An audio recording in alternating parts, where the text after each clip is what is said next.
Good morning and welcome to today's New York City Council hearing for the Committee on Sanitation and Solid Waste Management. At this time, we ask that you silence all cell phones and electronic devices to minimize disruptions throughout the hearing. If you have testimony you wish to submit for the record, you may do so via email at testimony@council.nyc.gov. Once again, that is testimony@council.nyc.gov. At any time throughout the hearing, please do not approach the dais. We thank you for your cooperation. Chair, we are ready to begin. Right. Good morning, everyone.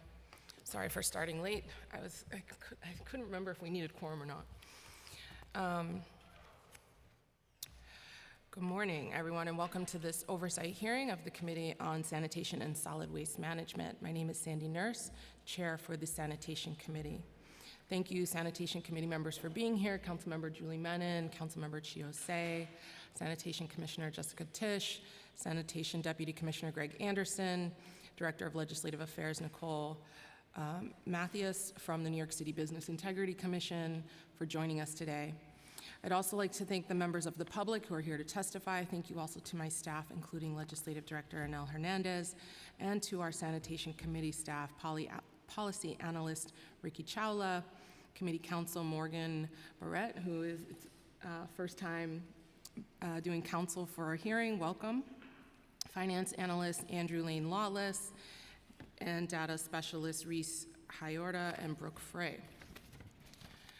Today we will be discussing and focusing on the city's initiatives to address street cleanliness. DSNY, under Commissioner Tisch's leadership, has embarked on a number of aggressive but much welcomed reforms in an effort to keep New York City streets clean. These efforts require significant changes for many New Yorkers and additionally raise challenging questions we all need to answer about what to prioritize on our city streets. I'm looking forward to discussing new set-out times, street vendor enforcement, and hearing initial updates on containerization efforts. We will also be looking at the tracking and disposal of yellow and brown grease, civil penalties for littering that obstructs sidewalks and other street cleanliness violation notices, DSNY's dumping enforcement program, and emergency and resiliency planning. We also look forward to hearing initial thoughts from the Commissioner on the Mayor's new announcement of a 5% PEG for November and the potential impacts of the proposed PEGs on cleaning operations.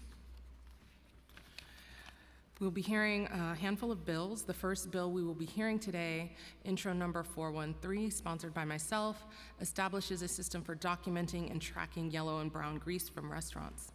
We want to know who is transporting the grease and where it's going. When improperly disposed of down drains, grease can congeal around debris to form clogging masses. In 2018, nearly 90% of sewage backups citywide were attributed to grease and wipes. We can clean up this mess with the added benefit that yellow and brown grease can be reused. Next up, we have intro number 861, also sponsored by myself and in partnership with the Queensboro President, Donovan Richards, which would require DSNY to maintain a public web page outlining its emergency and resiliency planning. This would give DSNY and the public greater ease of access to information about sanitation services provided during emergencies such as blackouts, hurricanes, storm surges, flash flooding, and other severe weather events, as well as the agency's plan to design or retrofit facilities for climate resiliency. Following that, we have Councilmember Moya's intro number 769, which would require DSNY to report the resources it needs for a dumping enforcement program. Unlawful dumping of household and business waste is an ongoing challenge to maintaining clean and sanitary sidewalks and streets, despite increased penalties and enforcement in recent years. This bill would require a report from DSNY on how it staffs its dumping enforcement program and whether additional personnel, equipment, or funding are required. The bill also asks DSNY to report on the use of and need for surveillance equipment in designated dumping hotspots, as well as any discretionary funding the agency receives from the City Council. Next up is intro 809, sponsored by Councilmember Ung. This bill would increase civil penalties for repeated littering violations up to $1,000 for entities which receive 20 violations in 12 months. Intro number 981, sponsored by Councilmember Bottcher, would alter DSNY's routing system used for issuing violation notices against persons in charge of residential premises. Violations are issued for acts such as littering, sweeping, or otherwise directing refuse into specified public or open spaces, or for spitting on a sidewalk or other property commonly used by the public. This bill would also limit the hours during which violation notices can be issued and would expand DSNY's routing system for enforcement against commercial premises. Finally, we have intro number 1032 from Councilmember Abreu, who will be here to make a statement on behalf of his bill. This bill would require DSNY to remove any abandoned vehicle within 72 hours of being notified of its existence. I look forward to hearing the dialogue regarding these bills today. I'm going to also recognize, we do have Councilmember Moya and Ung online, and we have some opening remarks from members, which you'll hear from. And I'm going to let you administer the oath until we get folks online.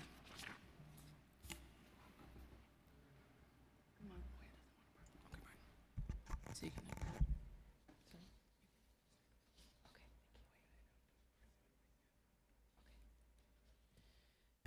Good morning.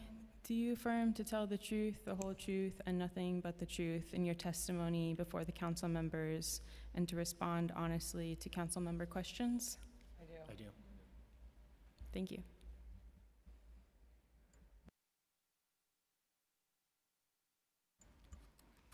Good morning, Chair Nurse and members of the City Council Committee on Sanitation and Solid Waste Management.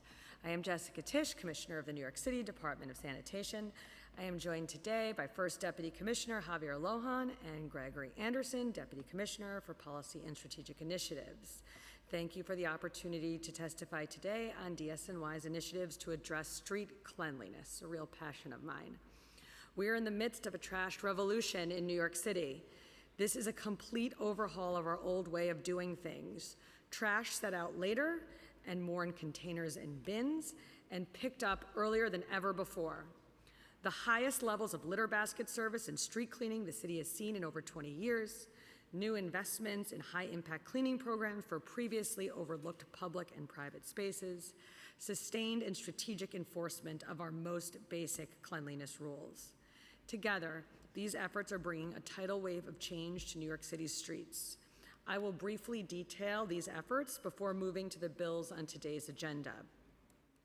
Over the last year, the Adams administration has implemented an ambitious and game-changing set of new initiatives, programs, and policies around reducing the impact of trash bags on sidewalks, fighting rats, and cleaning up our city. We implemented the first changes to set out times in decades, creating a simple standard that no trash and black bags can be set out for collection earlier than 8 p.m. Trash in bins can be set out earlier at 6 p.m. for residents or an hour before closing for businesses. This is an incredibly meaningful change to regulations around waste.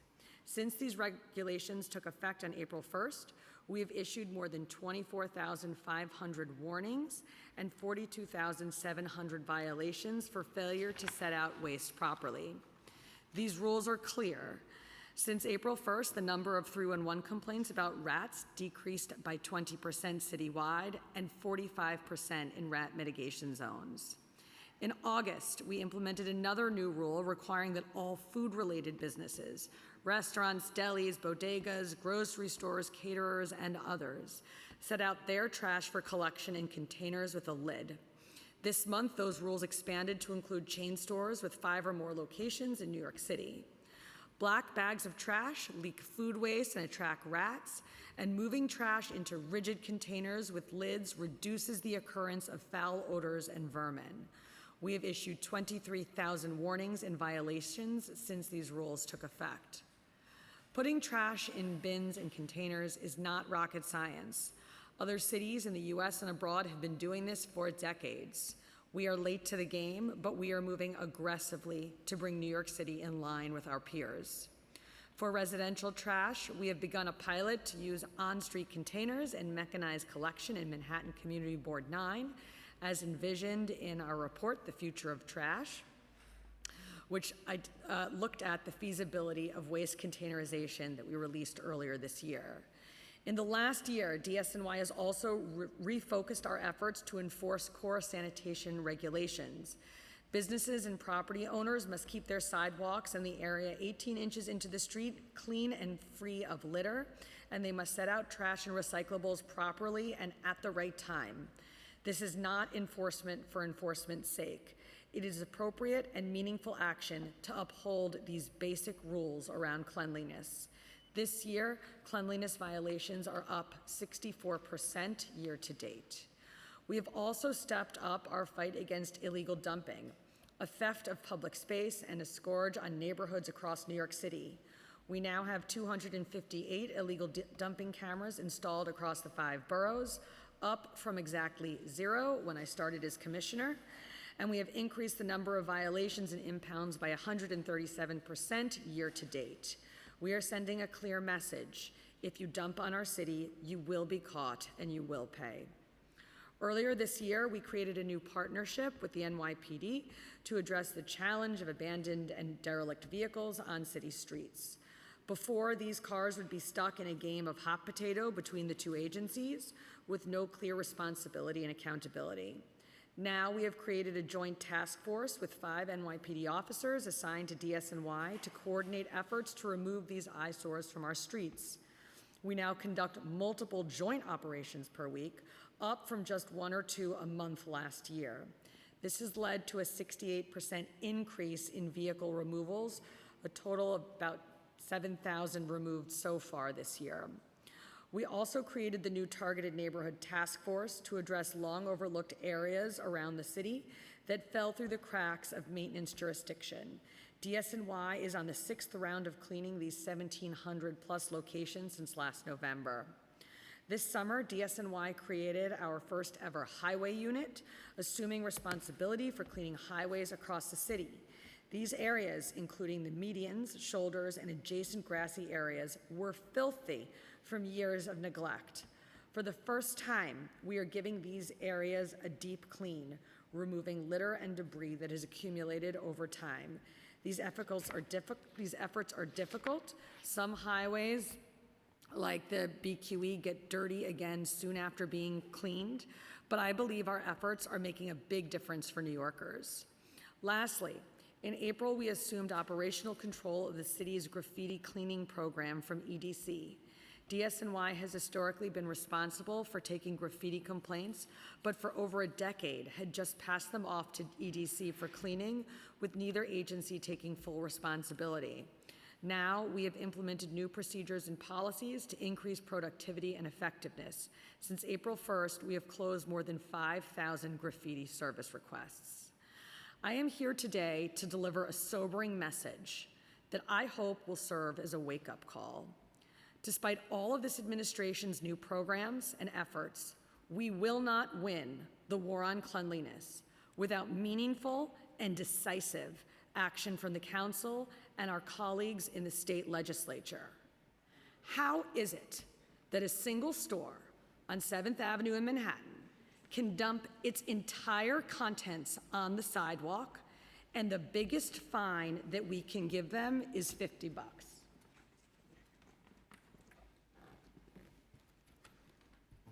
$50. That is the maximum fine that we can give this business for dumping the entire contents of its store on the sidewalk under the law today. How is it that a major retailer can leave its sidewalk a mess all day long, but we can only write a ticket if we catch them during 2 one-hour periods in the middle of the day? This is what the street looks like in front of the Five Below. For most of the day, we can't enforce that. We can enforce it only for 2 one-hour periods during the day. Obviously, this is a big problem that calls for big action. Action at both the local and the state level to hold violators accountable and give DSNY the tools and authority we need to clean up our city. We must substantially increase penalties for core sanitation violations, penalties that had been wrongly reduced by City Council and the previous administration. These are the types of conditions that council members call me about to clean up all the time. That kind of response, sending crews to clean messes left by businesses and properties, is not scalable. We have shown through our enforcement efforts that the department's ability to conduct enforcement is not the problem. Sanitation violations must have meaningful consequences. Council needs to send the message that these very basic rules around cleanliness are a top priority for the City of New York. The penalties for these core violations, including failure to clean sidewalks and along the curb line, failure to use a container with a lid when required, and failure to follow set-out time regulations, should be increased substantially, particularly for larger residential properties and commercial establishments, and include steep escalations for second and third violations. Councilmember Osei's bill, Intro 544, is a great start in this direction, but it can and should be expanded to address violations other than set out. Expand the hours of the day that property owners are responsible for cleaning. Enforcing these laws during only 2 hours per day sends the message that cleanliness is barely a passing obligation. Councilmember Bottcher's bill, Intro 981, addresses this issue for commercial establishments. But for larger residential properties with on-site staff, we should be able to conduct enforcement during all daytime hours, not just at 8 a.m. and 6 p.m. each day. We need to strengthen enforcement of street cleaning regulations by increasing penalties for drivers that do not move their cars for street cleaning and authorizing once and for all automated enforcement similar to bus lanes and speed limits. This action, which must be taken at the state level, would unleash the full potential of our fleet of street sweepers and allow them to fully clean along curbs where they are currently blocked by parked cars. We also need to modernize derelict vehicle regulations to allow DSNY to more quickly remove vehicles that create eyesore conditions in nearly every neighborhood and to loosen the criteria a vehicle must meet to be considered derelict. This action must also be taken at the state level. I will now address the specific bills being considered at today's hearing. Intro 413 relates to grease haulers and is covered by existing requirements by the Business Integrity Commission, DSNY, and DEP regulations. I am joined today by BIC's Chief of Staff and Deputy Commissioner of Operations, Allison Bonfoy. Excuse me if I butchered your name. Should you have any questions regarding this bill. Intro 769 would require DSNY to publish a report on the resources needed for litter pickup and illegal dumping prevention.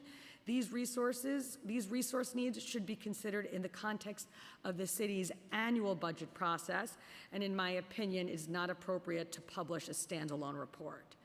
Intro 809 would create a new penalty for repeat violators that receive more than 20 violations for failing to clean their sidewalks and curb lines. This bill, in its current form, will not have a meaningful impact on cleanliness. The types of businesses that council members call me about every day do not come close to having 20 violations fully adjudicated by oath in a single year. We must increase penalties for basic violations and for first, second, and third time penalties, not just the 21st penalty. And I look forward to working with the sponsor to improve this bill. Intro 861 would require DSNY to post emergency response and resiliency plans on its website. Efforts to prepare for and respond to emergencies are led by the New York City Emergency Management. This is an all-of-government approach to these situations, and it is not appropriate to separate DSNY's role from the roles of our sister agencies, which is really the reason for NYSEM's being. Any public plans should be made available by and through New York City Emergency Management. Intro 981 would extend the amount of time that DSNY agents and officers can issue violations to businesses for failure to clean sidewalks and the area 18 inches from the curb to any posted business hours, or for businesses without posted hours, the period from 8 a.m. to 7 p.m. each day. As I mentioned previously, this is an appropriate first step, but the bill should be amended to also extend enforcement timeframes for larger residential buildings with on-site staff. Lastly, Intro 1032 would add additional requirements for DSNY around the removal and referral of abandoned vehicles. This bill, in its current form, does not account for the realities of our derelict vehicle operations or the requirements of state law that apply. As I have described, DSNY has worked closely with NYPD to create a joint task force for abandoned vehicles that has increased removals of derelict and abandoned vehicles by close to 50% compared to last year. In my opinion, it would be a missed opportunity if this package of bills is the sum total of the council's action on cleanliness at this moment, given how much work we have to do.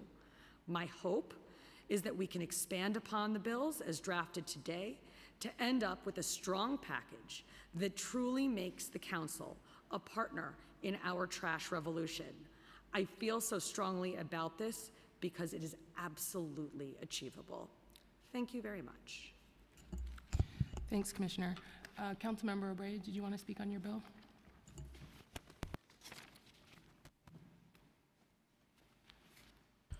Good morning, and thank you, Chair Nurse. Good morning, Commissioner Tisch.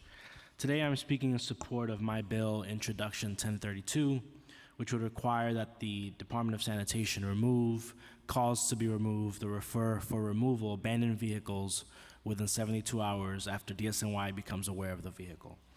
My office has heard from many constituents about the need to get derelict and abandoned vehicles off the street in a timely manner. They are eyesores, they don't move for alternate side parking, allowing trash to pile up underneath, attracting rats and other vermin. As it currently stands, there is no requirement that designates when these vehicles must be moved. Our bill would require them to be moved or referred for them to be removed within 72 hours and allows for additional provisions to be set by the commissioner to meet these goals. This bill would provide greater oversight and transparency on the removal of these vehicles and be a huge source of progress for constituencies like mine that deal with these vehicles taking up space and getting in the way of street sweepers. I look forward to hearing feedback from the Sanitation Department and appreciate the support of Chair Nurse and my colleagues on this piece of legislation. Thank you. Thanks, Councilmember. Just checking to see if we have any of the other bill sponsors, if they wanted to speak. No, okay. Okay, great. So we're gonna talk, I have a few questions about the PEGs, some initial updates on containerization pilots, some stuff about street cleanliness, vendors, and then there's, we'll open up for questions and then we'll come back. So I just wanted to start out with the PEGs, just because it seems very pressing, and I'd love to get your initial thoughts about how you think the hiring freeze will impact DSNY operations, as well as the pilots that you have going, new initiatives you have going. Just love to hear some initial thoughts from you all and where you see those impacts happening. So clearly, these are hard fiscal times, and every agency has to do its part. But as we just received the letter and the information about the PEGs on Saturday, I don't have specifics to share at this time.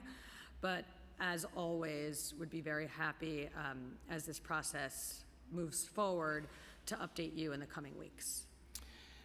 As it relates to the hiring freeze,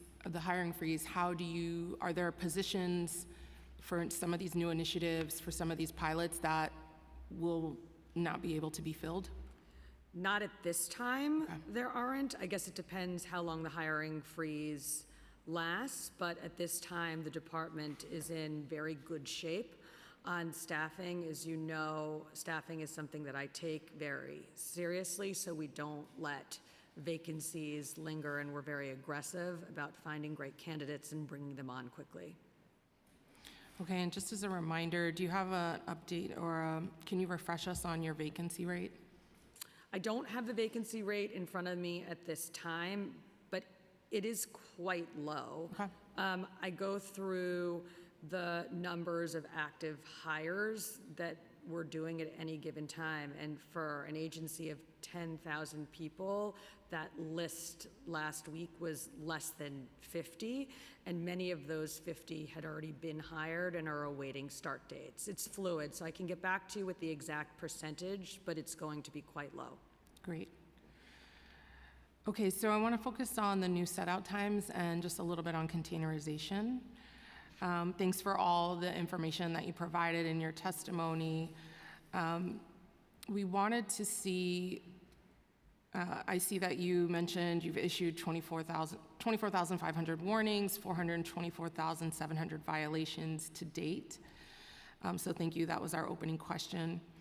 How are you seeing compliance, though, across the city? I think that the city streetscape looks dramatically different today than it did 6 months ago. If you remember, in New York City, under the old paradigm, trash could basically be set out at all hours. So the rule was 4 p.m. for residences and an hour before closing for any business. And who really knew what an hour before closing meant? So basically on every street in the city, every day, at all hours of the day, there were the piles of black bags.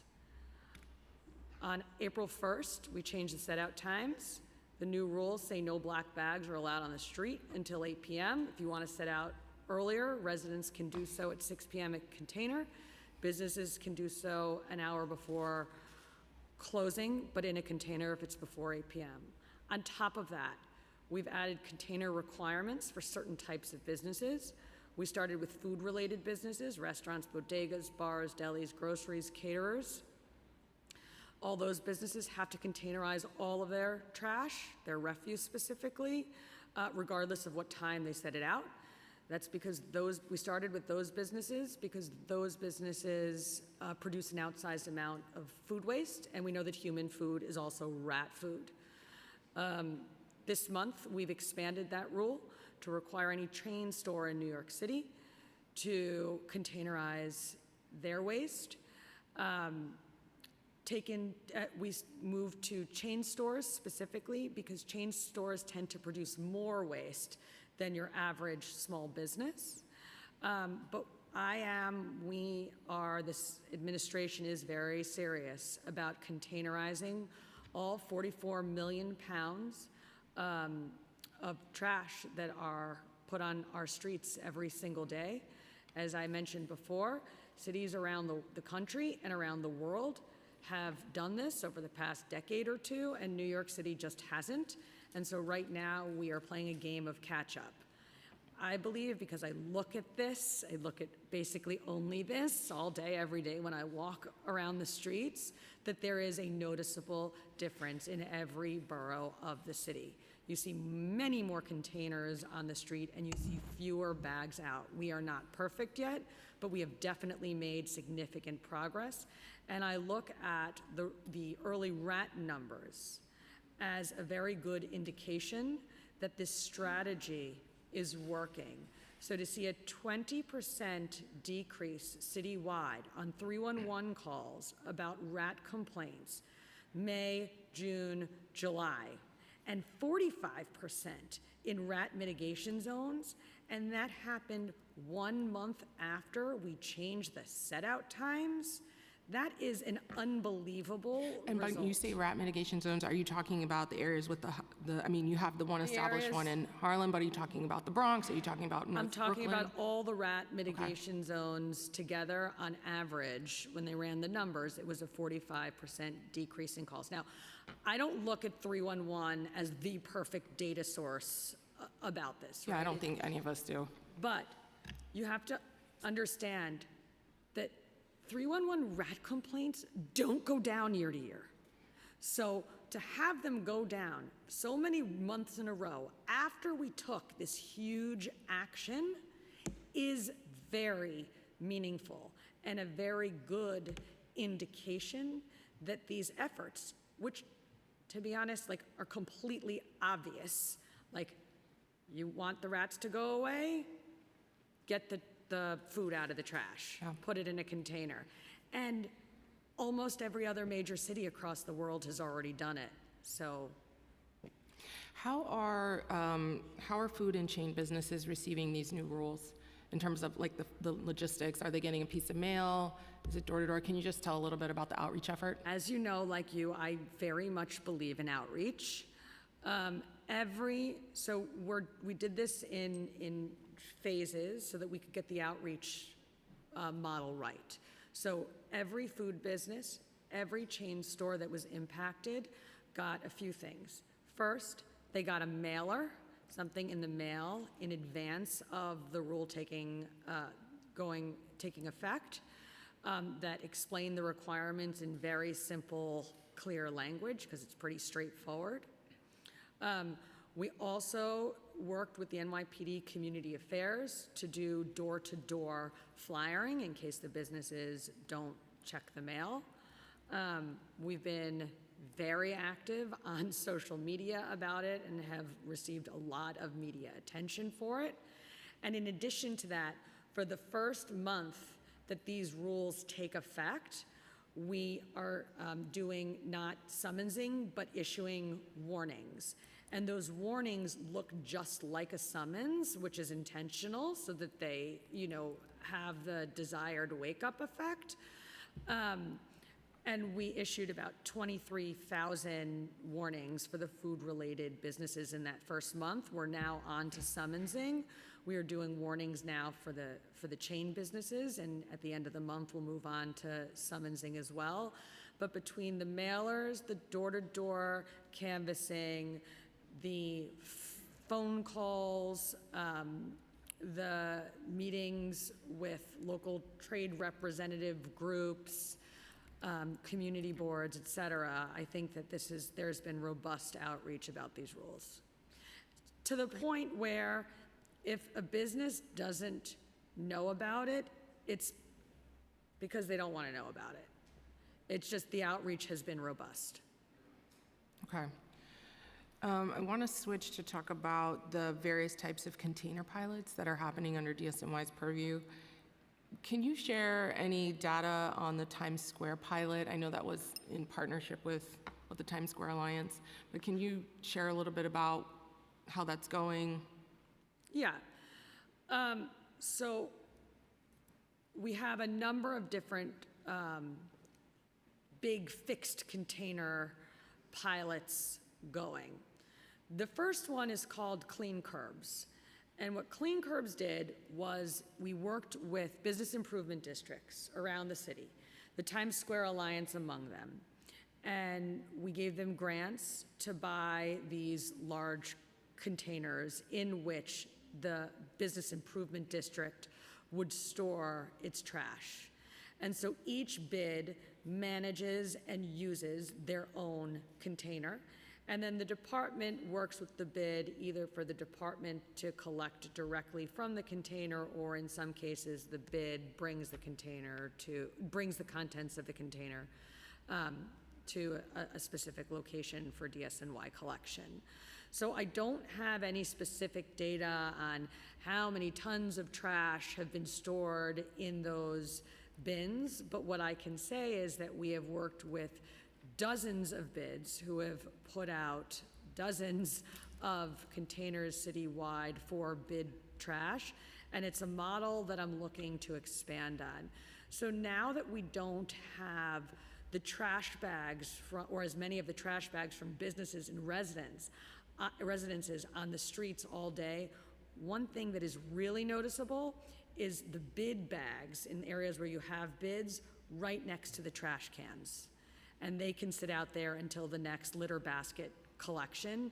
And we are about to start working with the bids to change that paradigm so that all bids citywide use the types of containers that are being used in Times Square so that those trash bags don't sit out on the streets. So what data are you all collecting from these pilots Like, how are you going to evaluate this? Well, Just so, the just clean so I curbs- understand, like, what you're seeing as a metric To be clear, I don't consider this a pilot program. Nothing about the clean curbs is a pilot. We have given bids grants, they have bought containers, they store their trash. Okay, so it's not a pilot, in the I understood, but containers. how are you measuring, how are you collecting data? How are you determining the success of it? I think the success of the containerization efforts is reflected in how many fewer bags of trash you see on the streets all day, every day. So are you collecting photo evidence? I mean, how are you? Yes, we That's take- what I'm trying to understand, Yeah, the we have, logistics of it. we do photographs, we do site visits, all of that. I think one pilot around containerization, which is launching now, which we will be able to have very clear metrics around, is the pilot that we have just launched in Hamilton Heights, working with Councilmember Abreu. So there, we have put DSNY managed containers rather than containers managed by some outside entity at 14 schools in that district. And starting today, the bins are going in, being installed on the residential streets. And there, we will have great data. So we will have tons collected, how much is sitting outside of the containers. When we manage both the container itself, the use of it, and the collection of it, we can really put really good data behind it. And so I look forward to sharing that with you as that pilot progresses. That's great. The committee report that we got cited some potential increased labor costs for containerization moving forward, or in general. And can you share more about how a potential shift to some form of universal containerization will impact the sanitation workforce? Sure. We put out a report this spring, in April, I believe, called The Future of Trash. It was a 100-page report that looked at the viability of rolling out containerization citywide. Among the findings of that report were that on about 10% of residential streets in New York City, we would have to increase collection frequency to make containerization viable. And so in Hamilton Heights, for example, in this pilot that we're doing, we are not collecting trash from those impacted streets 3 times a week. We are collecting trash 6 days a week. And so there are streets in the city that will require increases in frequency of collection in order to accommodate the larger fixed containers. Okay, and have you all had any initial conversations with labor regarding these potential changes? Actually, Local 831 has been a tremendous partner to us. For example, as we have retrofitted the backs of the collection trucks in Hamilton Heights, we worked very closely with 831, with the sanitation workers in our Manhattan 9 garage, who gave a lot of very important feedback about basic safety-related items, efficiency-related items. This has definitely been a collaborative effort, and one of the things we are going to be looking at in the pilot is how much does this mechanized collection make the work of the sanitation worker easier? Does it decrease the number of injuries that they get on the jobs? I mean, that's one of the important goals here. Instead of having to lift each and every bag, instead you roll out a container and you do mechanized flipping of the container and its contents into the truck. Okay, just a few more questions related to this. How many trucks were purchased or retrofitted for the pilot? We didn't purchase new trucks for this pilot. We retrofitted 11 trucks, I believe, in our Manhattan 9 garage, and those trucks will be used for the 14 schools and the 10 residential blocks with their 6-day-a-week collection. We are, however, building a brand-new, first-of-its-kind automatic side-loading truck in the United States that will work in a dense urban environment to support a much broader rollout of containerization in New York City. We are building that truck aggressively now, and the reason that we are doing that is because I don't think that wheeled containers is a go-forward model at scale for New York City. So we are looking at fixed on-street containers that don't have wheels, and in order to lift them, we need to develop this special side-loading truck, which is in the works right now. That's great. And that was purchased or started that process through the previous budget cycle? Is that in Yes, part of any way of the new needs? No, we didn't take new needs for that because this is a prototype. So we're really developing the prototype truck. And once we get to a place where we have a truck that we are happy with, that will be the time to go for new needs to buy those trucks.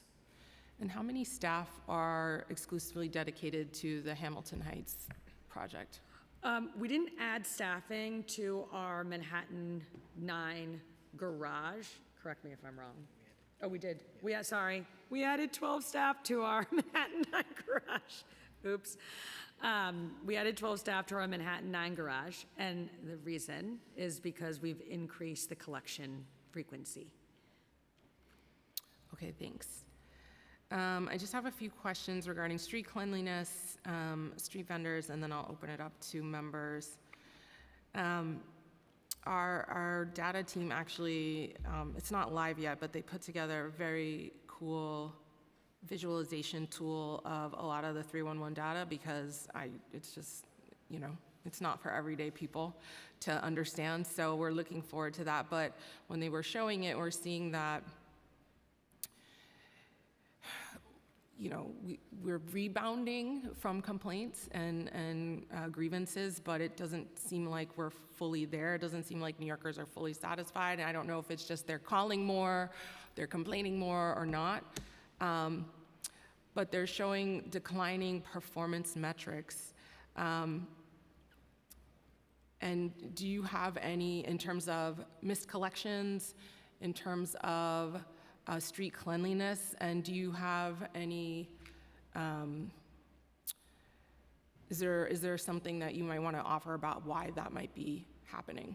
Well, can you be more specific? Yeah. So, for example, 311 data for missed collection complaints increased from approximately 3,000 at the beginning of 2020 to approximately 6,000 at the beginning of 2023. Okay.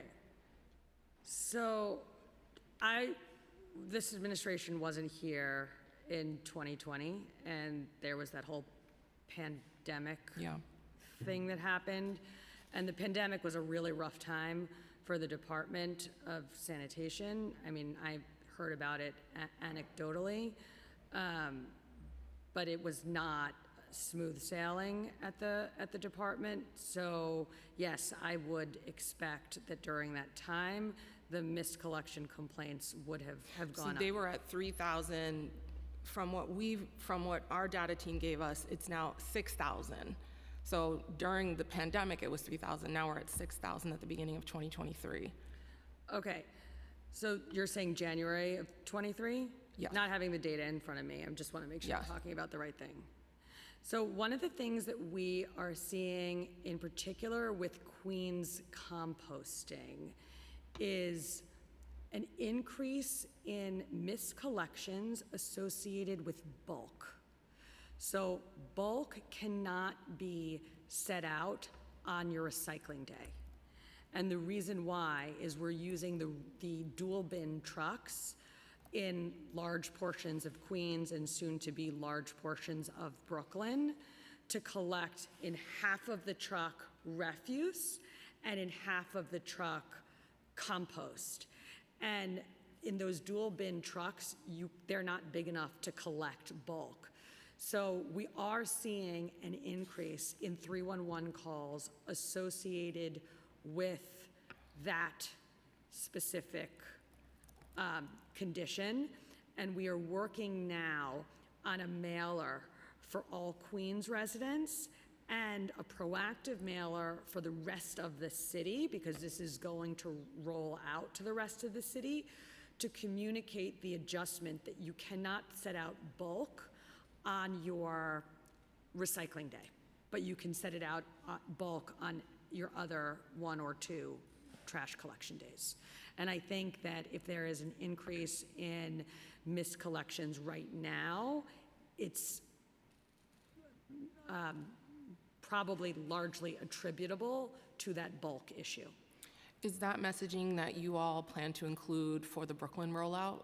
Yes, that is going in the Brooklyn rollout, and we are going to also be proactively doing it in the Bronx, Staten Island, and Manhattan well in advance. So that was missed collections. We did see an increase, 311 data for dirty conditions. Do you have any explanation or ideas about why that could be? Yes, I believe that we need to work with the council to make our enforcement, which is up big time this year, more meaningful. Cleanliness in New York City is a shared responsibility. The Department of Sanitation has our role to play. We have more sanitation workers than we have ever had in New York City. We are spending more money on cleanliness-related items than we ever have in New York City. Our litter basket service is the highest it's ever been. We're doing more street sweeping than we've ever done. We launched our targeted neighborhood task force to clean parts of the city that had never been cleaned before. We're cleaning the highways for the very first time. The investments are there. And in an agency of 10,000 people, we will never be able to clean every sidewalk in the city, which is why the department's responsibilities are the streets and the city-owned property. And we really need the partnership of the property owners to be cleaning the sidewalks in front of their property. And so we've been working very hard on getting that messaging out. That's not messaging that has changed, but I also believe that an important piece of this is the fines can't be $50 for dumping the entire contents of your store out on the street. And the fines changed in the same period that you are referencing. They were cut in half to $50 in, 2021. And so I believe that that plays an important role in this.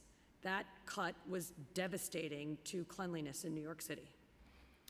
Yeah, that's before our time, and I know Councilmember Osei has been working really hard to get support among the members. And we do get a lot of complaints, most of our offices, from people who feel that they were wrongly ticketed for litter in front of their house that when they clean all the time. So there is a balancing act to this. I do agree with increased fines for businesses. They certainly can pay it, and they certainly take advantage of the rules.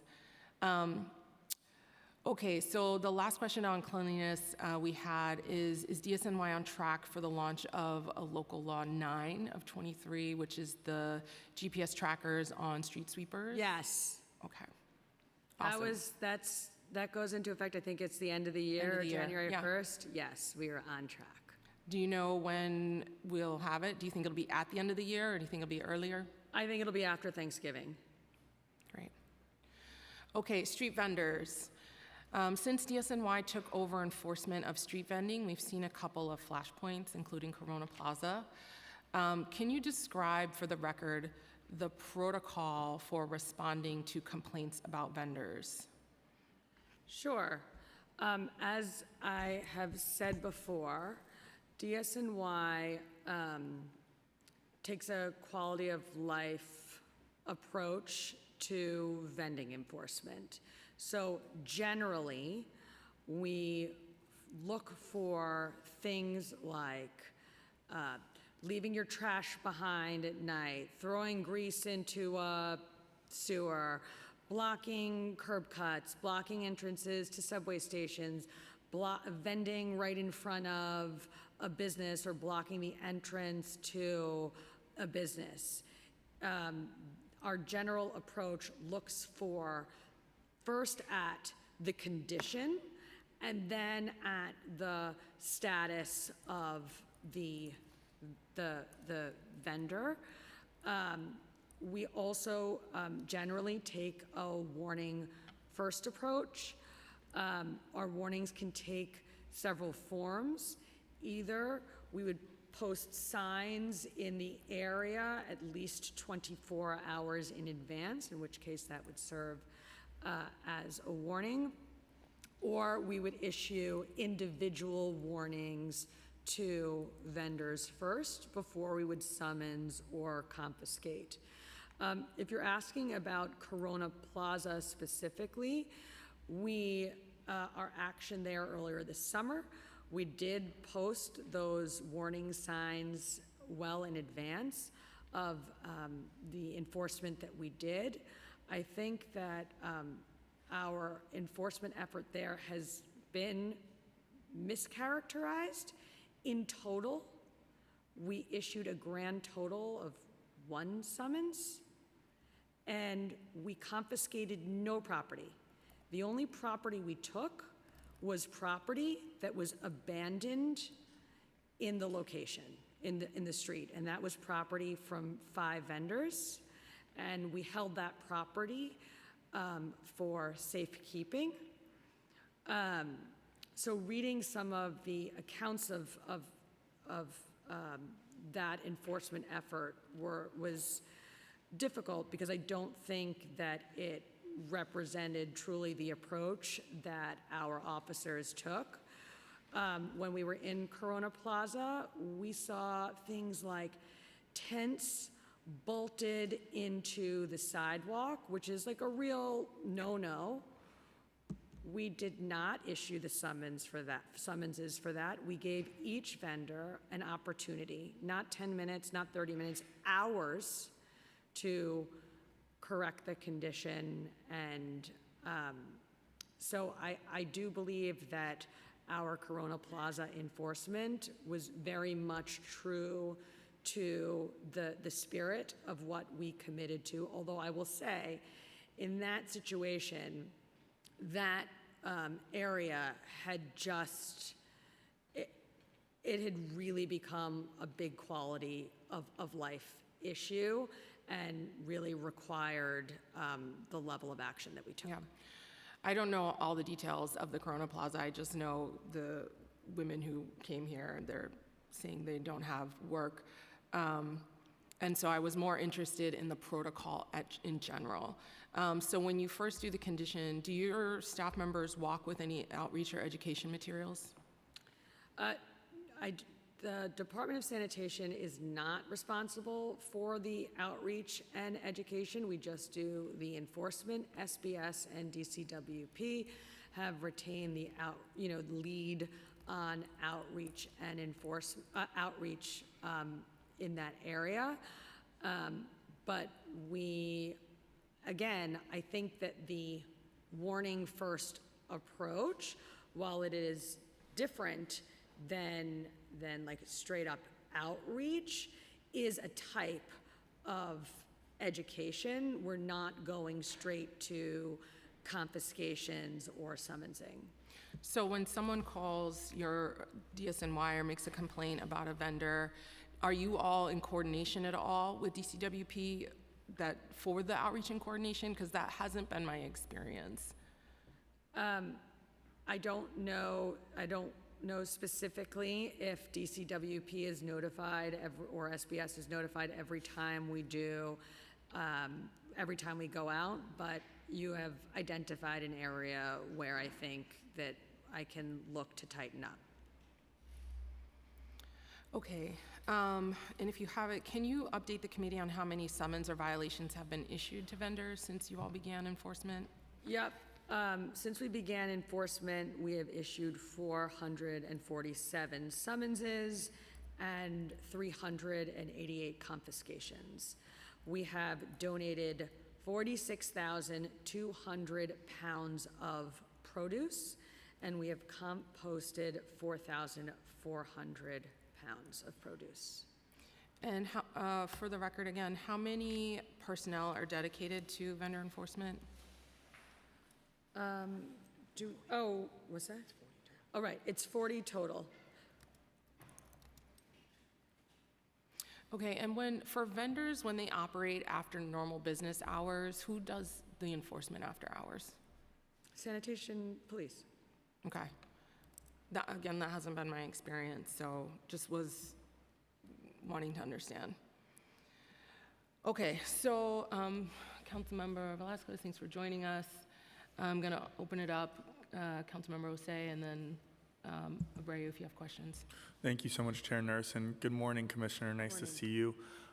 Thank you so much for your continued support of Intro 544. I know that it's been some time since we've been advocating and pushing for it, but I hope it comes into fruition soon so that we are sizably fining those who are abusing throwing out their trash in our city and soiling our streets. I had a question about an announcement that the mayor made at the end of June in regards to the Clean City Alliance and some of the work that he wanted to do behind that. I know that both Crown Heights and Bed-Stuy, two neighborhoods that are a part of my district, were impacted by that initiative of his, and I just wanted to clarify some questions on, how are you guys measuring the success of the program? And in addition to that, is there any data on the work that's being done by the program? And if so, I would love to hear about it. Yeah, I love the Clean City Alliance. Sure. It's a great initiative. So that one is actually not led directly by the Sanitation Department. We work in partnership with the Sanitation Foundation, which is the philanthropic arm. And the Sanitation Foundation raised money to pay for the supplemental cleaning services that many bids provide along Utica and Nostrand Avenues, substantial portions of Utica and Nostrand. So I apologize that I don't have the data on that here, but the concept is areas that have organized themselves into bids, a good portion of the bid money goes to providing those supplemental cleaning services, so litter picking in front of stores. When I say supplemental, I mean supplemental, they're supplementing the work of the business, the property owner, cleaning in front of the sidewalk. And if you look around, commercial corridors that have bids tend to be cleaner than commercial corridors that don't yet have bids because of those supplemental cleaning services. And so the Sanitation Foundation provided, I think, $1 million to provide those supplemental cleaning services that a bid would traditionally provide to those commercial corridors that don't yet have the organized bids, and I can get you data on how much trash has been collected. But I've walked the corridor before, I have walked it several times since, and there is a noticeable difference on how it looks and feels. Thank you so much for that. And this is on topic, but off topic from this hearing, but I was just talking to my colleague right here about, obviously the initiative of containerizing trash that started in his district. I would really love it to, come over to Bed-Stuy or Crown Heights next. I mean, we do this all the time whenever we're at these hearings, but it's the straight shot solution to solving our rodent and trash problems that we're dealing with in the city. As many as you can give to my community, I would be welcoming them with open arms. Thank you so much for your support, and I'm going to really look forward to working with you on it. I want to get a few months of data Sure. on Hamilton Heights before we finalize plans for expansion, but I am committed to containerizing every piece of trash in New York City, so definitely we'll look forward to working with you on it. Thank you very much. Councilmember Abreu. Thank you, Chair. We are very excited about the consideration program in our district and very encouraged to know that the pilot is ongoing, especially now with the residential installation. We're very grateful for that. I am also, more than happy to explore legislation to discuss fines. I think we have to find multiple ways to address behavior. But with respect to with 1032, I have a few questions. Commissioner, can you please describe the process used to determine the wholesale value of a vehicle, and which agency is responsible for making this determination? DSNY is responsible for making the determination. We have a whole procedure, which I can get you a copy of, which is about how you determine whether a vehicle qualifies as derelict. And I think the procedure is like too long to read here, but at a very high level for most categories of cars. It has to be, there have to be it has to meet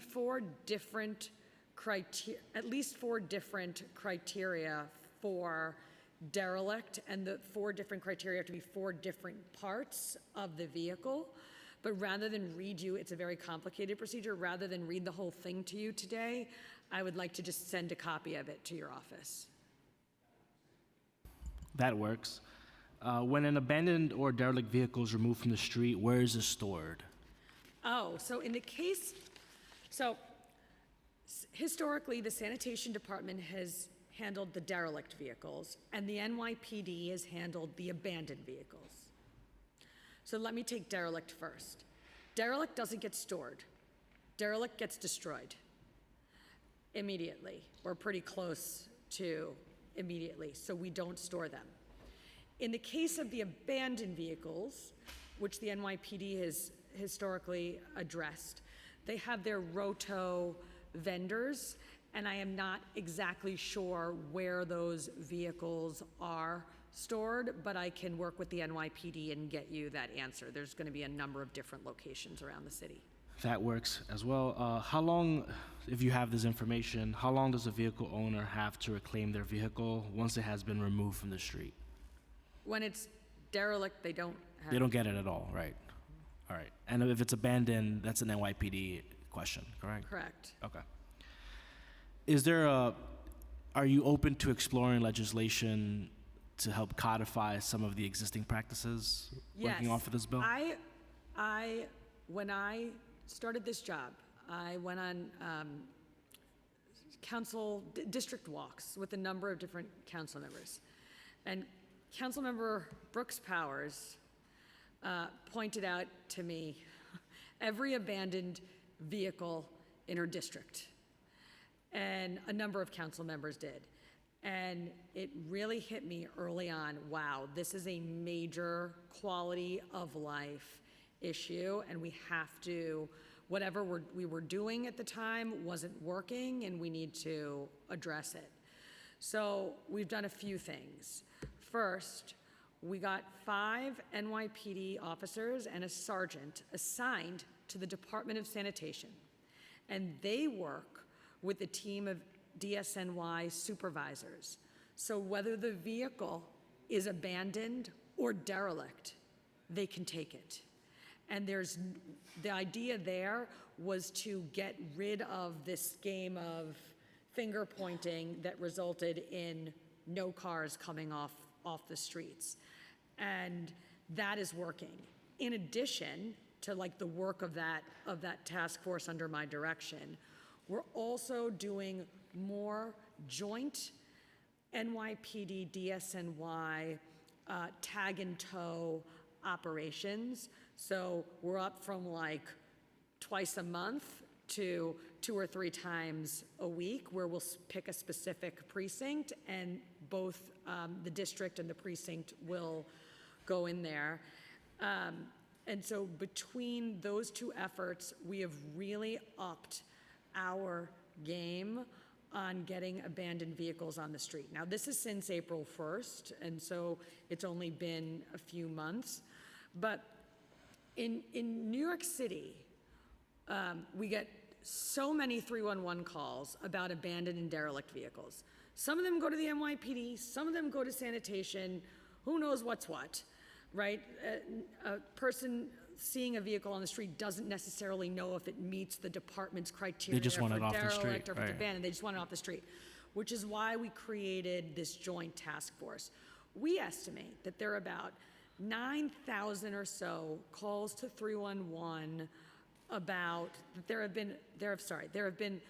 calls to 311 have covered about 9,000 unique vehicles so far this year, because each vehicle can get more than one call. We've taken off about 7,000 vehicles so far this year. And so for the first time, we have both the strategy and the resources necessary to address the problem. And as this goes on, we'll see if we need more resources for it. It's still too soon to tell because the team started by working off a very big backlog. Thank you, Commissioner. Thank you, Chair, for hearing the bill. Thank you, Councilmember Abreu. One, I'll recognize Councilmember Yeager, Farias. Thanks for joining us. Councilmember Velasquez. Hi, Commissioner. Great seeing you. Great to see you.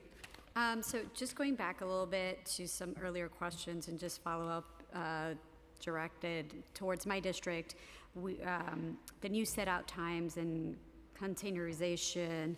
I have in my community heard from seniors and those that have disabilities about how difficult it is for them to comply. Is the city considering any exemptions, or are there ways that we could assist residents to prevent fines from people who have valid reasons? So the set-out time that we put forward in New York City, those times are very much in line with the set-out times around the world. What we added for seniors, as an example, one of the stakeholders we were thinking about was an opportunity to set out the trash earlier than 8 p.m. at 6 p.m. if it goes in a container. And so I think that we tried to account for the needs of various types of impacted stakeholders when we came up with the 8 p.m., 6 p.m. paradigm.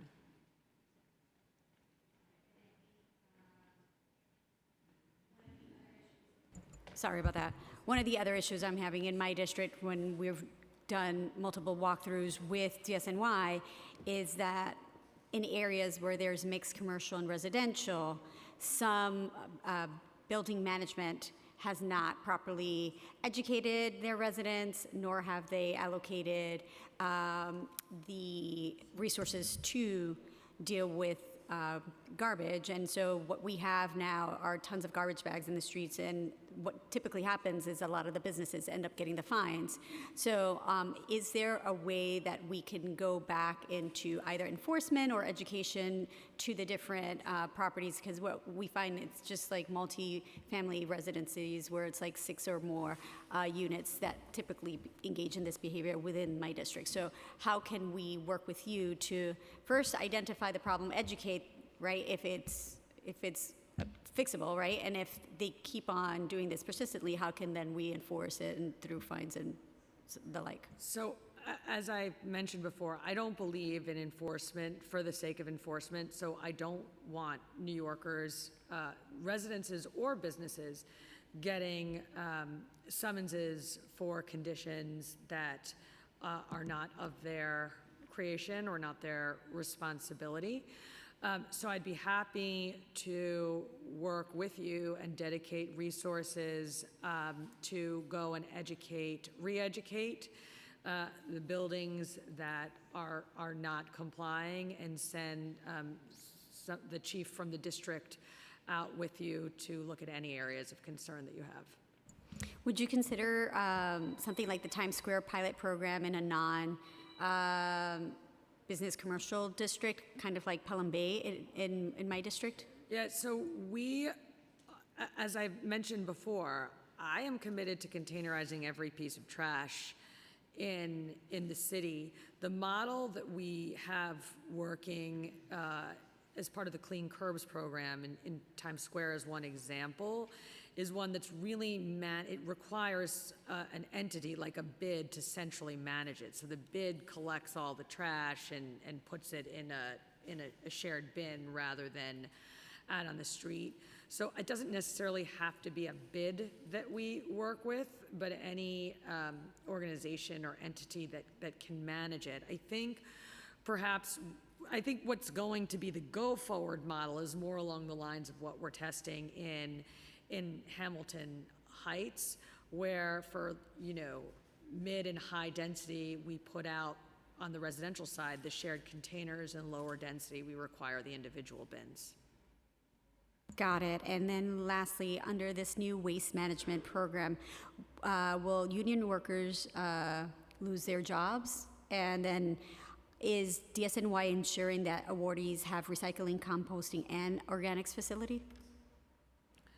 So on the first question, there is not intended to be any job loss. If anything, it will, at least for the departments, in the department's version of containerization, more sanitation jobs, because in some parts of the city, we will have to increase frequency of collection. And I'm sorry, there was a second question, but I don't remember it.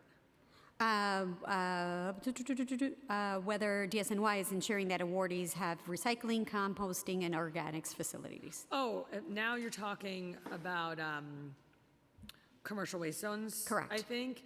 And the answer is that yes, the commercial waste zone RFP requires that each of the 3 services is offered, and that composting service is offered at a cheaper price than refuse.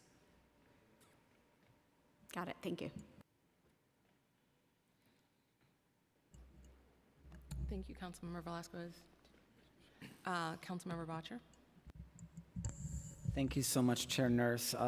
My apologies in advance for asking about an issue that was discussed earlier.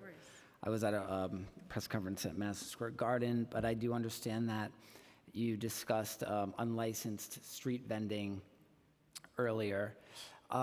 Unlicensed street vending, it was first under the purview of the police department, then it was Consumer Affairs, now it's DSNY.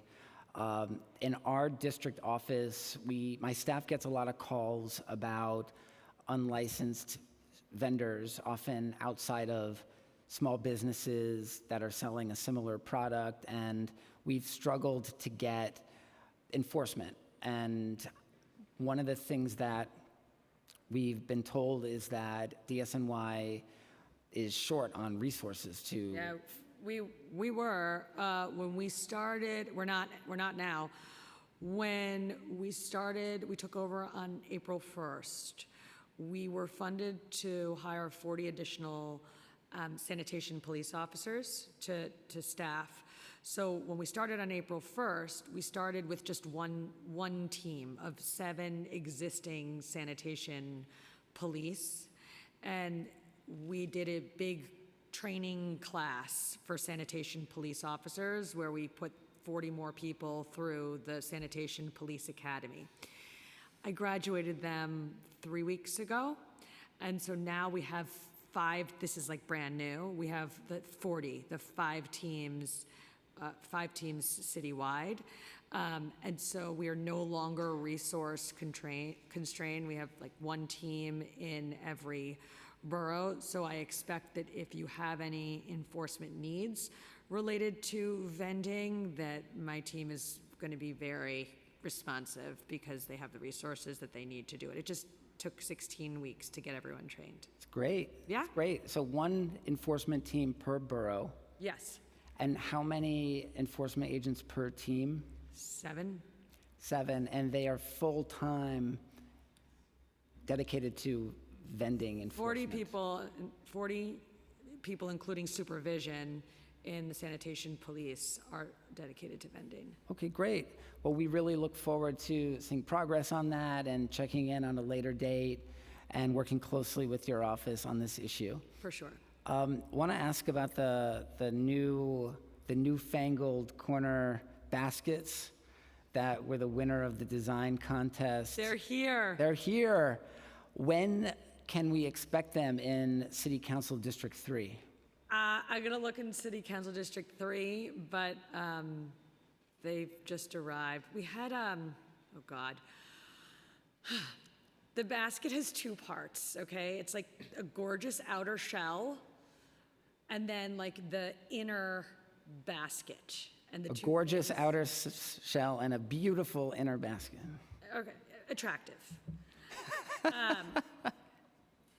There was a manufacturing problem with the inside piece. So I had all of the gorgeous outer shells, but none of the baskets that sat in them.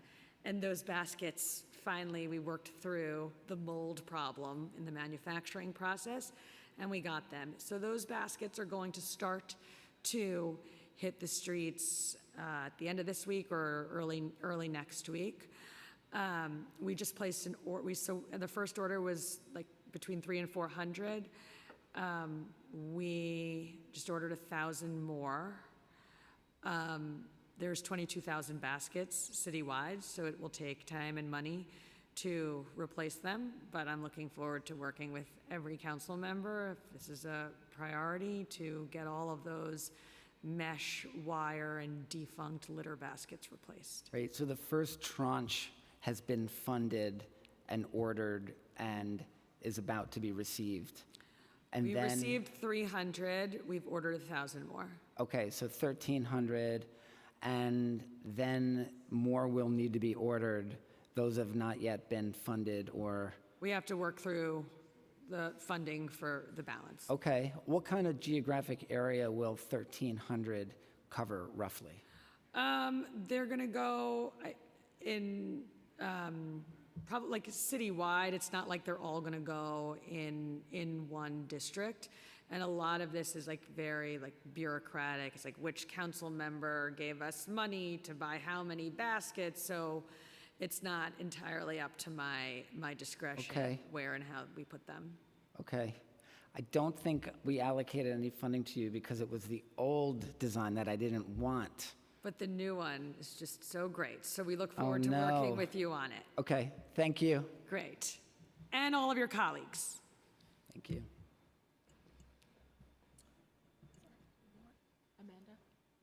Amanda, you don't want anything? Okay.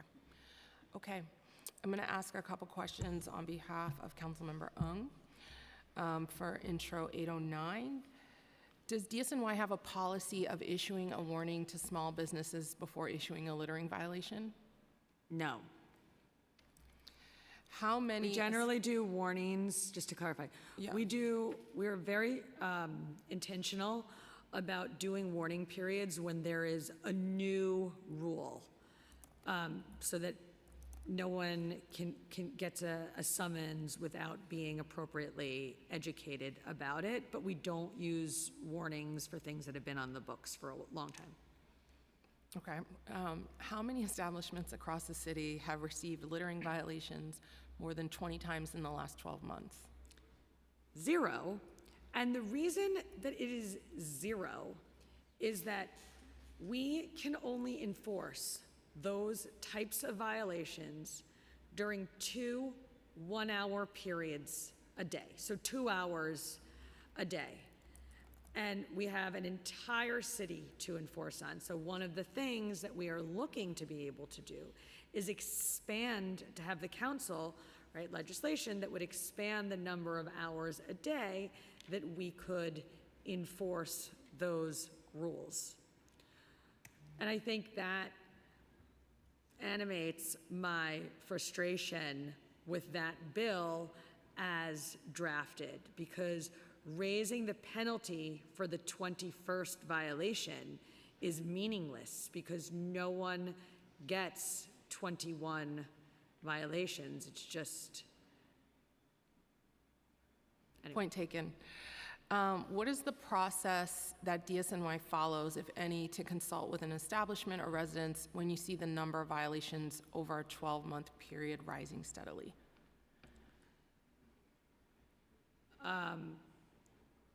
Again, it can be a supervisor who visits the store or someone from the district. But generally, like the location, when we summons, you can get like 1, 2, 3, maybe 4 a year. It's highly unusual to be well above that.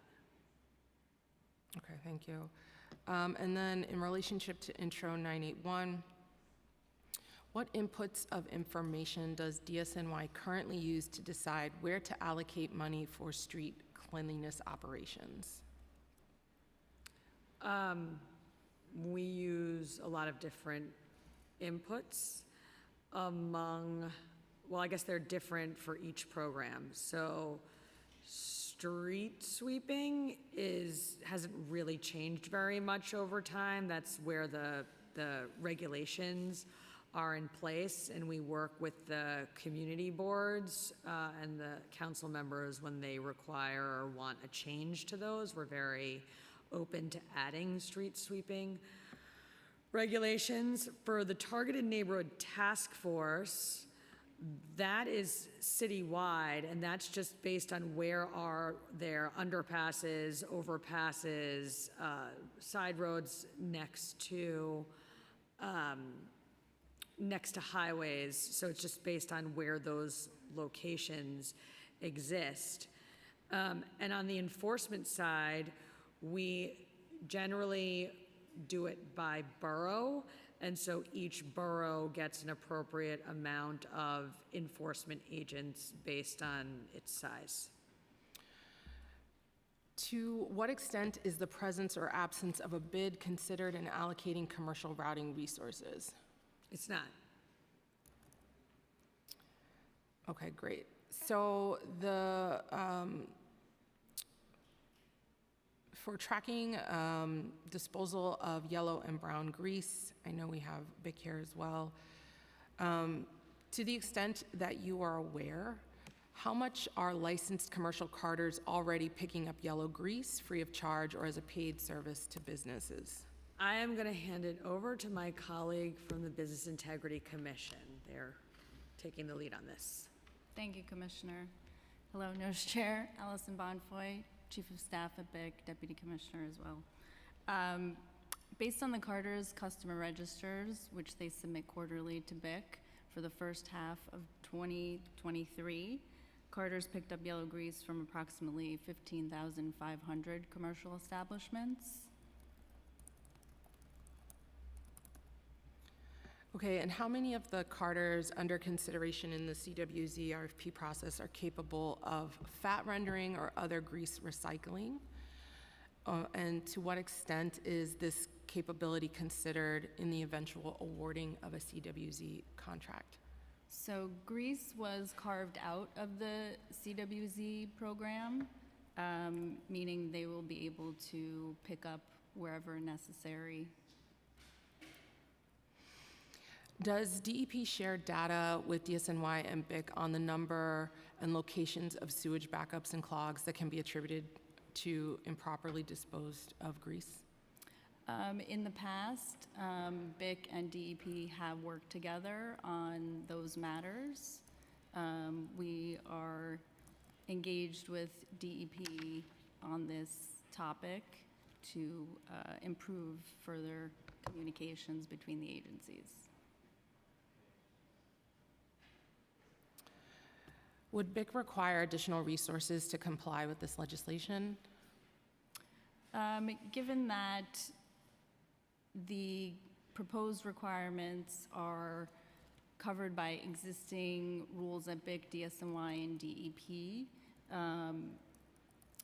the customer register under BIC's rules, DSNY collects disposal data through a semi-annual survey of the licensees, and DEP's oversight over the grease interceptors at commercial establishments, we'd have to engage further to see what might be warranted and follow up with council. Okay. We also wanted to check in on status of the CWZ. It was brought up quite a bit today. Where is DSNY in the process of awarding contracts to carters? We're on schedule based on the schedule that I gave you on the hearing, dedicated hearing on this topic. We have scored all of the proposals, and we are in the midst of doing negotiations with the Carters that had the best scores. Have there been any unanticipated delays in the process? I think that the process has been moving ahead aggressively, and we are definitely on track. I want to, because this is an ongoing procurement, I want to limit what I say at a public hearing about it, but it is definitely on track to meet the goal of the first zone launching at the end of '24. We heard, and I'm hoping this is an opportunity to clarify, but we heard some concerning information that DSNY had potentially miscalculated the cost of bids and had to withdraw some initial awards and reassign. Can you confirm this? Yeah, we actually identified, what's the name of the? We had a vendor called Arcadis, which was doing some of the data analysis associated with the scoring. And actually, my team, DSNY, the DSNY Commercial Waste Zone team, noticed an issue in one of the spreadsheets that they had put together. Fortunately, we noticed it very early on in the negotiation process. So we paused the negotiations. We had Arcadis do a full review of each of their deliverables, not just the sheet that was in question.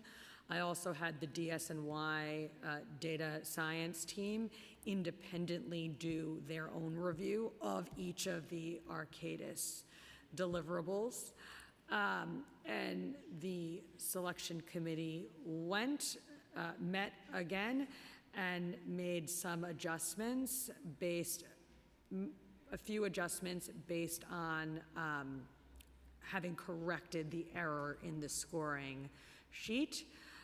That is all handled, and we are back to the aggressive negotiation schedule that we had been on. And I do not expect that to impact the timeline for the implementation of the program. Do you know what % of the contracts had to be, or the offers had to be kind of repulled? I want to check with the lawyers before I talk about that publicly. But if they give me the green light, I'm happy to go through it with you. I also had some concerns communicated to our office about brokers being awarded zones or in negotiations, and there was questions about how a broker can be awarded a zone if they don't own trucks, they don't own facilities, they don't have infrastructure, they are not actually a trash provider, just a broker. So there was concerns about potentially the size of, information is flying around, the potential size of awards for some of these brokers. I'm going to have Deputy Commissioner Greg Anderson answer that question. He's leading our commercial waste zone implementation. Yes, so the Local Law 199 requires that awardees be licensed carters, so registered brokers were not eligible for awards. There were in the process some brokers who applied and received BIC licenses, but they are subject to the same level of scrutiny by the department regarding their operational capacity, their financial capacity, their ability to perform the services that every other carter is.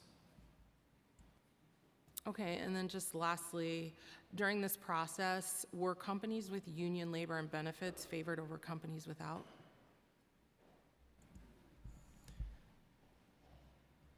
We took into account the entire capability of these companies. I think we're prohibited by a variety of state and federal laws from taking into account specifically whether workers are unionized or not. But we looked at operational capacity, we looked at staffing plans, we looked at compliance history with labor laws, and I think all of those factors went into the scoring process. Okay, great. Lastly, we just wanted to check in on the status of the curbside organics starting on October 2nd. Do you want to take this opportunity to give us any updates on the rollout, how many people you've engaged, how many mailers have gone out, how many brown bins have been requested or stickers? Yes, I would. So we are very excited to launch curbside composting in the borough of Brooklyn on October 2nd. For all Brooklyn residents who may be listening to this hearing, set out anything from your kitchen, anything from your yard, once a week on your recycling day, starting October 2nd. We will come collect it, and in the spring, we will come back and deliver some compost back to you that you can use in your garden, a community garden, wherever you want to use it. We have sent a mailer to every Brooklyn residence explaining the program and announcing its start date. In that mailer, we also explain that you can use any bin you want, but if you want to order a free bin from the City of New York, go to nyc.gov/curbside composting, order before, I think it's October 15th, and you will get a free bin from the city. If you decide not to order a bin, or if you miss the window to order a bin, not a problem. You can and should still participate. You can use any bin you want, just to make sure that organics is clearly labeled on it. In addition to sending the mailer to every Brooklyn resident, we are also doing door-to-door canvassing in the entire borough. The goal is to reach every 1 to 9 unit building in Brooklyn. Last I checked, which is the beginning of yesterday, we were like in the 60-ish% range on that door knocking. So yeah, door knocking. And did you say how mailers. many bins have been requested? I want to get you the actual number. Do we have that actual number? It was like 30,000? Yeah, it's I think around 33,000 as of We'd love to be 33,000 more than as of Queens. yesterday. Okay, great. 30,000? 33,000 as of yesterday. 33,000. Great.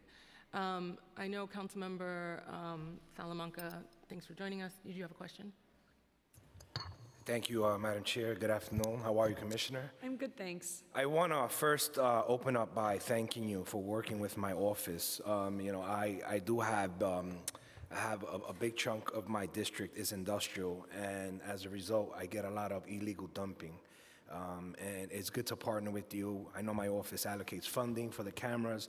Love to see your videos when you're catching these individuals illegally dumping and you're shaming them on social media. So, in my opinion, keep it up, please. Thank you. One of the issues that I have in my district is the alternate site parking. Vehicles not moving because they either are abandoned, they have no license plates. One big issue that I'm having, I was dealing with this morning, was there are groups that are taking cars that are salvaged with no tags and parking them in the streets, and then bringing these big containers so they can ship them out of the country. And so it's a problem that's happening in my district. But I'm also, and I know that I have an illegal mobile car wash bill that we'll hear soon. But I'm having an issue with these car washes, these vans that are just parked on the streets, and they put their own boots on them so that they cannot be moved. My question is, are you hearing this a lot in the borough of the Bronx in terms of not being able to clean the streets properly because these vehicles are not moving? On the abandoned vehicles, for sure, and that's why we recently created a joint NYPD sanitation task force. It's housed in the Department of Sanitation, where we pair NYPD cops who handle abandoned vehicles with DSNY supervisors who handle derelict vehicles, and they'll go into a neighborhood together, and whatever type of vehicle it is, whether it's abandoned or derelict or somewhere in between, they can address it. And we've gotten very good feedback on the work of that task force. It sounds to me like you need that task force in your district ASAP. And I'm happy to have that task force go there as much as is required to get the job done, because the cars that don't move and that sit on the street block the street cleaning, and it is a very big cleanliness issue. Yeah, I mean, you and I spoke in the beginning of the summer, and you did assist me with one vehicle that was just parked abandoned by a fire hydrant for almost 4. You addressed the issue, which I want to say thank you. Are your superintendents, are they aware of this program, and are they using it as frequently as they should be? So to be honest, we are getting most of the inputs now from 311.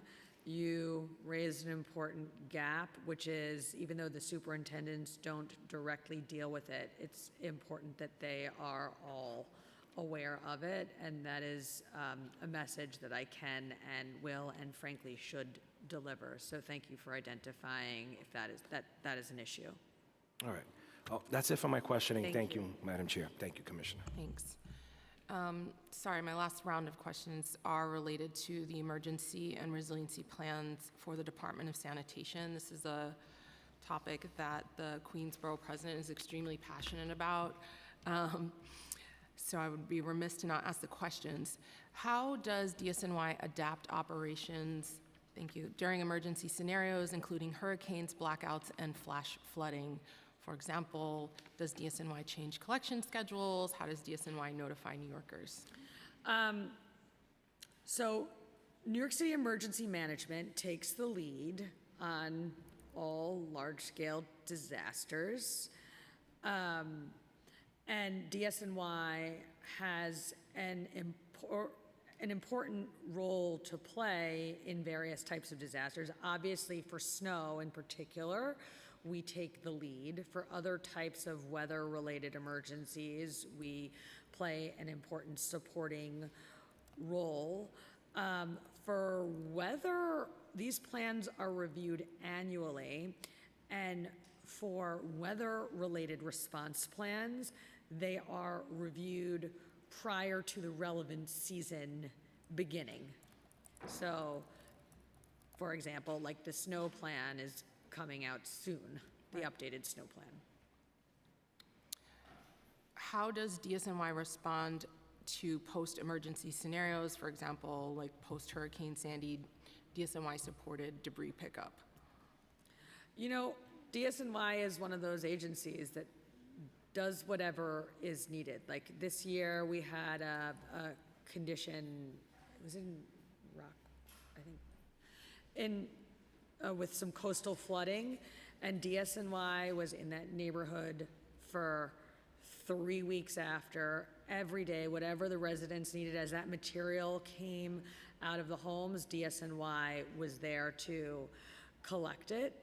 And each emergency is different, and one of the great things about this agency is that we can, working with NYSEM, obviously, adapt and meet the very specific needs that each emergency creates. Is DSNY work with DEP at all in targeting street cleaning in the flood-prone areas? Because we've just had a lot of members talk about the stormwater basin drains being clogged up, and just wondering what the communication is there. When we see that there is going to be a big storm or even heavy rain, we send out extra sweepers specifically to clean the catch basins. And every district is notified of it.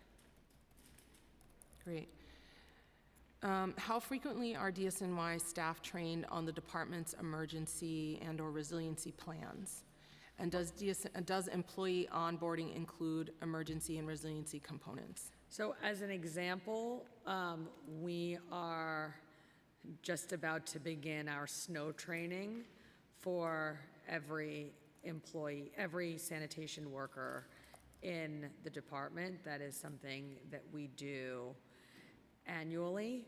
And so whether this is your first year as a sanitation worker or your 25th, you're getting some form of meaningful snow training.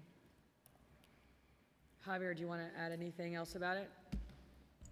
Sure, thank you. So we also do drills in the summer, mock blackout drill to make sure that our facilities are, have the adequate generators and, backup equipment for those kinds of events as well. And did you say, sorry if I missed it, how often the emergency protocols are updated? Is it right before a season? NISM looks at emergency protocols annually, but my understanding is that their weather-related protocols are updated prior to the relevant season commencing. That is definitely my experience working with NISM on snow. Okay. Okay, those are all my questions. I just wanted to clarify, this isn't a package of bills. You had mentioned that in the opening. These are just members' bills. My job to hear them. Noted. Yeah, okay. Okay, thank you so much. Thank you. Do you want to?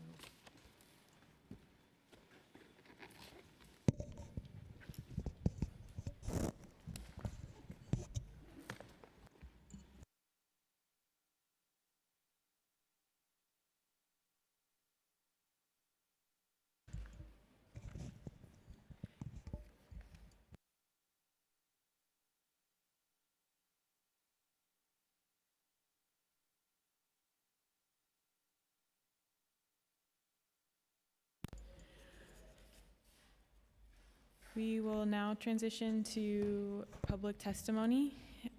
First will be Bonaccio Crespi from Local 813. If you have not filled out an appearance card, please pick one up and you wish to testify, please pick up a card in the back of the room and so we can get you on deck.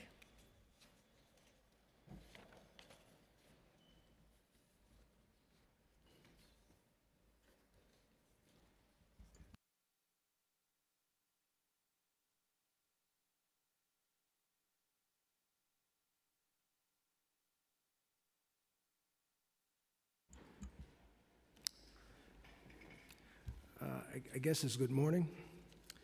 I am Bonaccio Crespi, Secretary-Treasurer of Teamsters Local 813, a union which represents workers in the private sanitation industry. Our union president, Daniel Wright, cannot join us today, but I have some testimony that I will read on his behalf. Teamsters Local 813 has been a supporter of the commercial waste zone since its beginning. We celebrated the passage of Local Law 199 with our members who worked in the private sanitation industry, their employers, and the communities which they serve. The process was supposed to raise standards for workers, communities, businesses, and the environment. Presently, it appears that many of these important objectives that the union fought for are not being considered. In fact, the city has rewarded several low-road companies, third-party brokerage firms who don't own a single truck.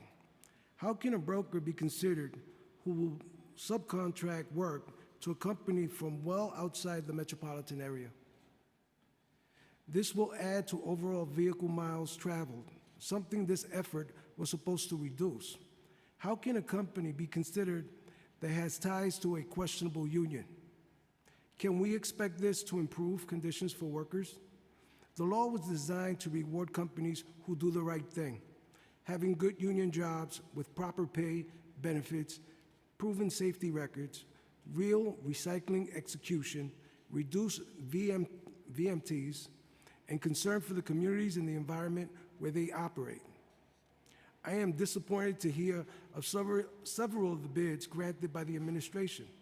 Many of these bids seem to be driven by price with no consideration given to the critical parameters of the program. There is much of the current process that fails our workers, our employees, our communities, and our environment. I urge the administration to make further and complete review of the process. We need to get this right from the beginning and see that many benefits of Local Law 199 are given full consideration and are implemented as a benefit to all. And thank you, Danny Wright, President Teamsters of Local 813. I echo President Wright's remarks. As a former 20-plus year worker in the sanitation industry, we need to make sure we are looking out for workers and safety issues. To ignore these important points compromises our hardworking members. My former employer was M&M Sanitation. M&M consistently did the right thing by its workers and has an excellent safety record. I am confused as to why their submission is not being considered. This is an example of a company that is being pushed to the side for reasons no one can figure out. Full consideration should be given to reputable companies like M&M and Tully Industries, rather than several of the questionable companies included so far. This law was aimed to reform the commercial waste hauling industry in New York City. What happened? As for brokers, Local Law 199 was supposed to seek to eliminate waste hauling brokers and reduce the number of the intermediaries between waste generators and hauling companies. The law was aimed to streamline the waste collection process, increase transparency, and ensure fair pricing. Again, what happened? Thank you. Thank you all. Appreciate being here.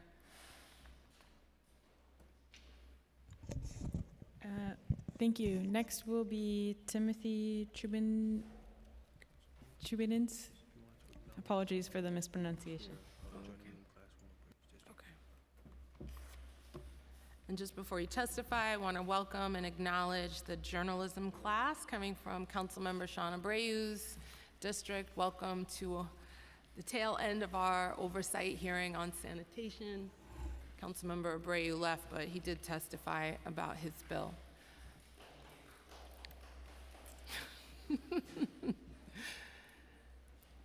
You're welcome to begin.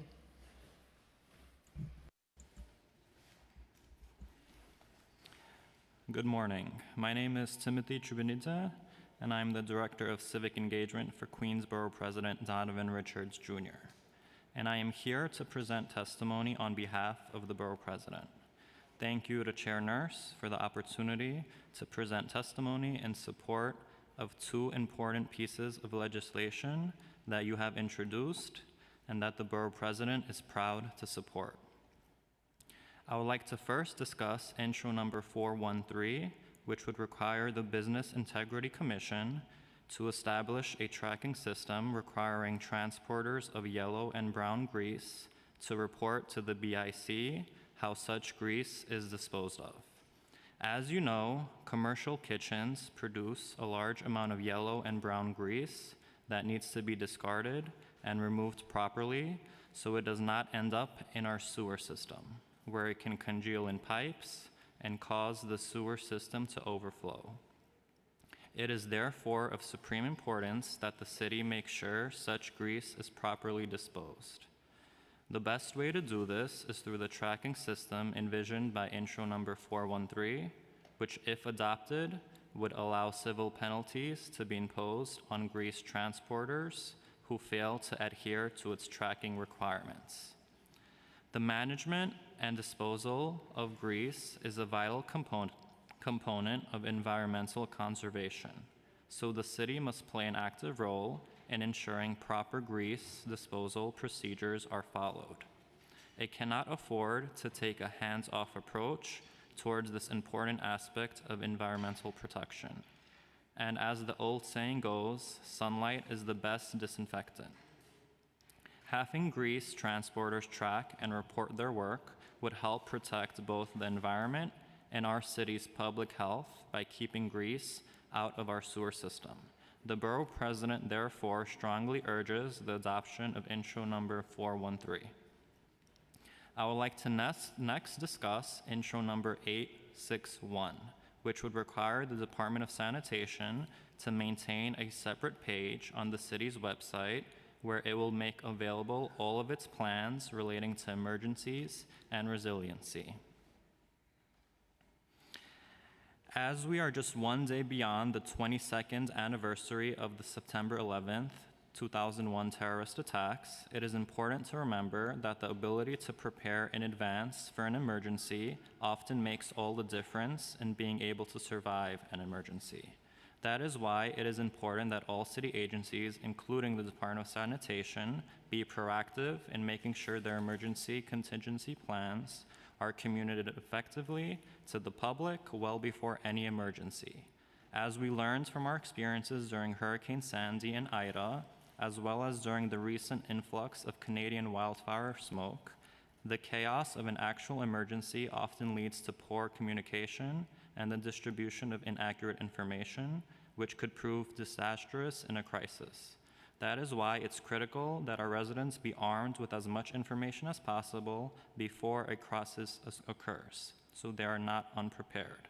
The borough president is committed to making sure our city is never caught off guard during an emergency. So he strongly urges that the council pass and the mayor sign intro number 861. Thank you for your time and attention. Thank you. Is there anyone else who would like to provide testimony today? Seeing no further testimony, I'll hand it to you, Chair. Thank you. Thank you, everyone, for being here. Sorry you missed the end of this. I think there's a DOT meeting that's probably going to be more exciting a little later on, but this concludes the sanitation hearing. Thank you.